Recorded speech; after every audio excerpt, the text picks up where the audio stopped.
What's going on, everybody? As most of you already know, my name is Chad and welcome to the MOAB for Dummies Arkaden edition. This series is dedicated to helping you guys get the easiest MOABs possible in free-for-all. I'll go over map strategies, weapons, class setups, all that kind of good stuff. If you missed any prior episodes, you can actually click on the little show icon right below the video and check out all the past episodes. I'm doing this on every map with a different weapon in each episode. So with all that said, let's get on with the gameplay.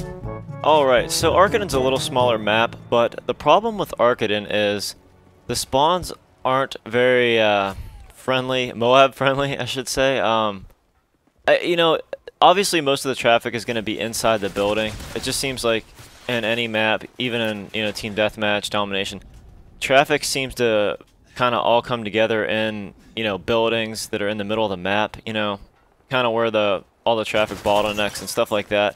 So I knew this map was going to be a pain in the ass to get a MOAB that I could use in this series.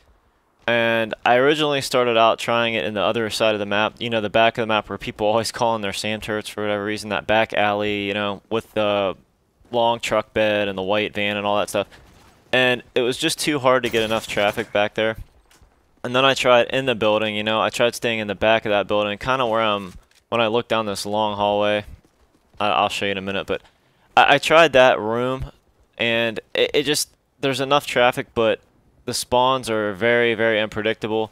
You could take one step out of that room, and, someone spawns right behind you, so it wasn't the best place, that I could figure I could get a MOAB, and when I went back and watched a couple of the MOABs that I got on this map that I was thinking about using, I wasn't comfortable with them, and then finally I said, I'm going to try this little outside area where I'm at now.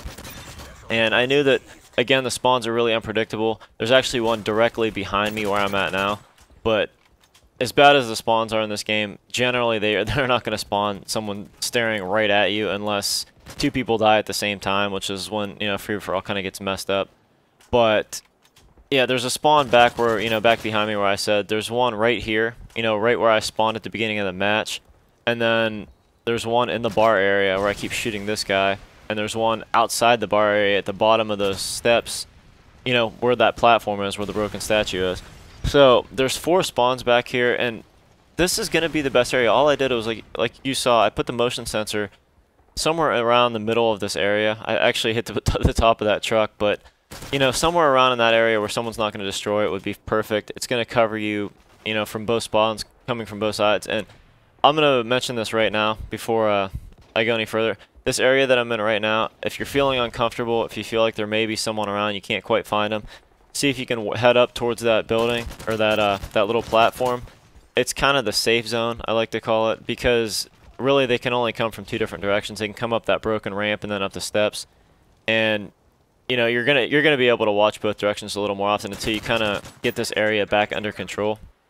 And I know a lot of the past episodes have been a little slower, a little safer, a little more campy, which is kind of the purpose of this series, obviously, but this one, you just can't do it. This map isn't going to happen. Like, you can stay in this area that I'm in right now. Like I said, this is the safe zone. You'll see me come back here from time to time until I make sure that everything's cleared out, and then I'll push back up towards the, the front entrance to that building where, what is it, the A flag, I think, is right there. So, that's how to work this map. All I can tell you is use cover to your advantage, like you'll see me do. I do this kind of little belly flop move where sometimes I'll lay down to reload, or sometimes if I'm going around a corner where my head might be popping up, I might lay down real quick and pop back up.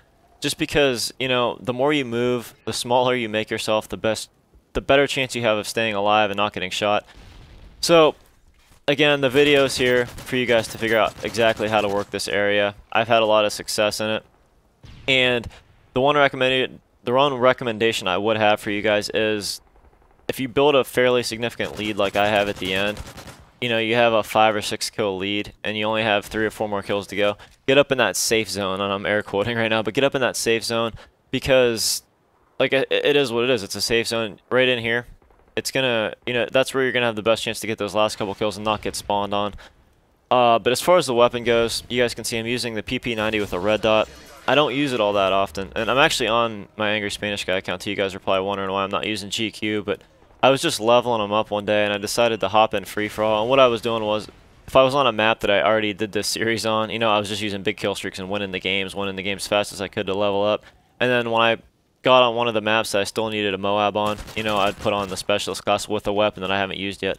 So that kind of explains why I have the PP90 with pretty much nothing unlocked. I'm on my other account. So I went with kick and a red dot. And I do like the red dot on this weapon a lot. It's a nice change. I mean, obviously, ideally, you're going to want like extended mags and rapid fire on this weapon, but I didn't have... I don't even know if I had either one unlocked at the time. I don't think I did. So obviously I wasn't using it, but that's what I'd always recommend on this weapon. But kick and a red dot is a great, you know, it's a great change. It's good to change it up a little bit with this weapon, and it works. You guys can see it. You can be fairly accurate with it if you burst fire it. And I guess the one other thing I should mention about this gun, I don't have the suppressor on it, obviously. I would normally recommend the suppressor in free-for-all, or, you know, anytime you're trying to go for a MOAB, because obviously it increases your survivability. But this part of the map, I don't know. I mean, I think that sometimes not having a suppressor is beneficial because people come at you. You know, they see where you are on the map, and it brings you more traffic. So if you're in a spot in one of these maps where you're just not getting enough traffic, maybe try a weapon without, you know, without the suppressor. It'll get people coming to you a little bit more. But as far as the perks go, my ideal perks in free-for-all are Scavenger Pro, Quick Drop Pro, and Dead Silence Pro to start out. I've went over it a million times why you don't want to start out with Blind Eye Pro and Assassin Pro. You know, you guys can check out some of my other videos for that, but if you want my recommended setup, that's what I would do. And then as far as the, you know, the Specialist pack goes, the goal is to get the bonus, so whatever 3 perks you think are going to help you out the most to get the bonus, you know, go with those. I'll generally run Hardline in the last slot so that I get, you know, I get the bonus at 7 instead of 8, and then the other 2 are up to you. Right now I have Assassin Pro and Stalker Pro, which, you know, those are both really beneficial to staying alive. But again, you know, that's up to you. It's personal preference. And as you can see here, I'm really close to that MOAB, so I'm in kind of the safe zone, as I call it. I'm kind of running out of bullets, so I switched to the MP9, which is an awesome weapon. I'm actually going to probably do my last MOAB for Dummies with this weapon only. But now I'm just kind of looking for the last guy. You know, I'm trying to stay alive. I know that this is the game that I want to use to show you guys how to do this. And you saw, I could have took that shot there, but I saw another guy pop up with, you know, I had Marksman Pro, and I saw him pop up over here. So I said, if I take that shot, it may be 2 versus 1 when I get up to the top of this ramp. I decided not to take it. I see this guy put down a Claymore because I have sit rep on now because I have the bonus. And I know he's in this corner. So there's the easy MOAB right there. And I pick up one more guy coming out of the spawn right here. As you can see, that was one of the spawns I was talking about. And then, as always, at the end of the games, I try to stay alive because, you know, I want these to be flawless and I want them to be with different weapons. And it was flawless. It was 30-0, as you can see. I hope you guys enjoyed this video. If you have any questions or if the strategy worked for you, please post it in the comments below. I like to hear all these success stories. And I'm sure most of you guys are aware right now, I did move to Myrtle Beach, so I don't have a lot of time right now. I'm working full-time. And, you know, I'm trying to get these done. I still have Village and Interchange to do. This series will be done, though. So anyways, with that said, let's get on to the recap page. So here's a couple videos you might have missed. The video on the left is a fly-through of the new map Black Box. For those of you that don't have a Call of Duty Premium Elite membership, you can check that map out. I think the whole map pack comes out at the end of the month.